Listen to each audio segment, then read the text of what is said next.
right, here's the big one. This is probably what most people recognize as, Foundation's most premier offering, the Tabernacle. So this has our beautiful and sacred Connecticut broadleaf that we grow right in Connecticut, and it's incredibly challenging tobacco to work with. If you saw the plant, it's not necessarily the type that you expect to be utilizing for wrapper style material.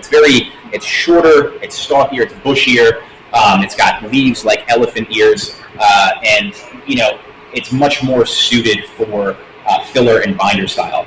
However, it is incredibly delicious when it's utilized as wrapper. So after this makes it through the growing season, curing, fermentation upwards of 3 years, we are finally able to put this to use.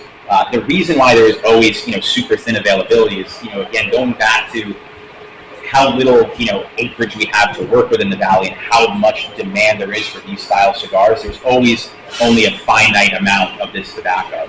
To a certain extent, that's the case with everything we work with, because we are at the mercy of Mother Nature a lot of times. And us as cigar smokers, we like consistency in our products. However, the challenge that we have is that you're always dealing with different types of weather every year. Some years are going to be hot, some years are going to be wet, and that's greatly going to influence the characteristics of the tobacco in the finished product.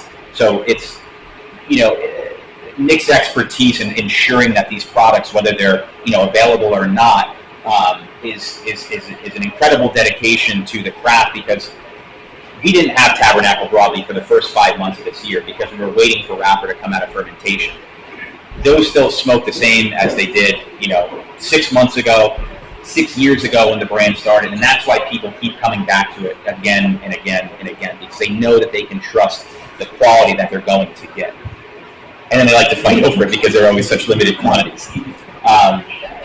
What's also interesting about this blend is that it incorporates tobaccos from a lot of different regions. So there's San Andreas binder, and then there's Nicaragua and Honduran fillers. So you have wrapper from here in Connecticut, you have binder from Mexico, you have fillers from Nicaragua and Honduras. And that's one of the great things about, Nick's, now almost 3 decades in the business, is the relationships that he has with tobacco suppliers all around the world. We have so much at our disposal, especially for a smaller and more youthful company, to make incredible blends like Tabernacle.